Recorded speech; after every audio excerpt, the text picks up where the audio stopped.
misunderstood. In your book, Driving Digital, and in your blog, you've been saying for some time that digital transformation is not simply about migrating to the cloud or deploying CI/CD pipelines or leveraging big data.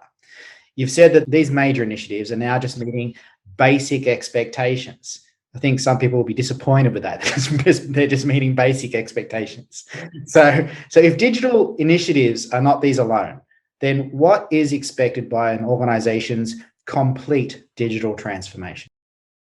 It's a great question. And, I don't want to turn people off and say that investing in technologies and automating in DevOps and going to the cloud and putting data technologies isn't part of digital transformations. It is. But I want to take everybody up a ladder a little bit and look what's happening at the business level because of all these digital technologies, because of the state of, where customers are going in terms of what they can do, their choices in front of them, what companies are able to do with data and analytics.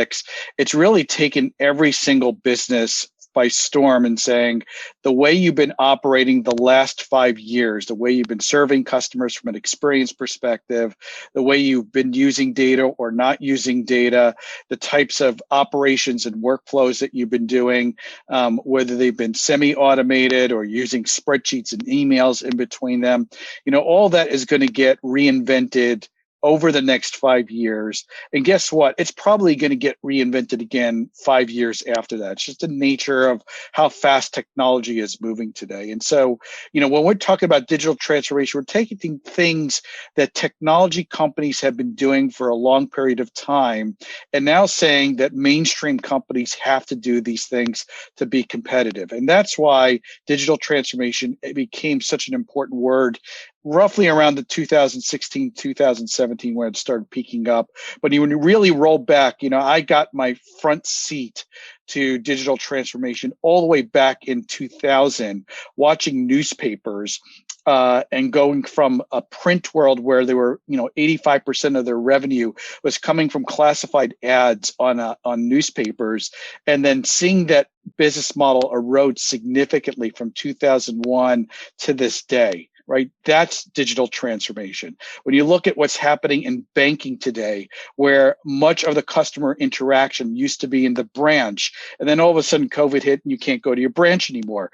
That's a digital transformation. When you look at IoT and the impact that's having on the industrial side, that you're putting measurement not only in the manufacturing process, but also into the actual product that you're building, that's digital transformation. So what that's doing is it's not just changing the way we're operating and saying that applications and data is so much more important.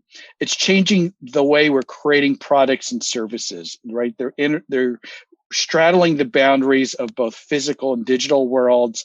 We're enabling new ways of customers to interact with us. And that's changing the entire way we go to market, how we sell products, how we market them, how we service them, how we compete for new business.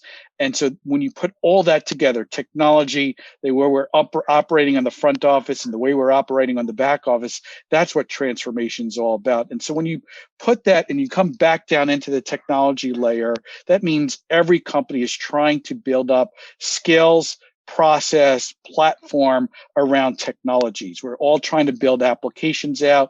We all are trying to build APIs out so that they interface with our applications well. We know we have to automate more what we're doing. We're trying to become smarter with data and analytics.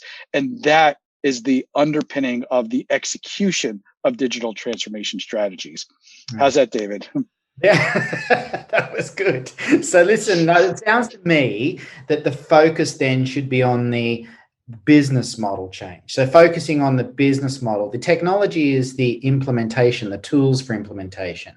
But digital transformation is about how your business model is going to evolve, how you're going to be selling your products and services in the future. I think that's right, but I don't want to leave out technology-driven innovation out of the equation. when you say it that way, David, sometimes it leads back to this separation between business and IT, where business said, oh, this is the direction we need to take the business, and IT was asked to follow and execute around it. So much of what business can do today comes from the innovation and the experimentation that's happening inside IT around platforms, around POCs that we do, around new ways of doing experiments and experiences. And that's why things like DevOps and cloud become so important, is because we want to do lots of experiments. We want to do A/B tests. We want to do tests around our data and see if our hypotheses are right. So it really is both a top-down strategy that we're trying to implement, but also a lot of bottom-up feedback that says how we should evolve that strategy based on what we're learning from customers. Yeah, right. You've implemented digital transformation strategies in other organizations. Do you have any examples of some success stories? Yeah, I'm going to share a couple.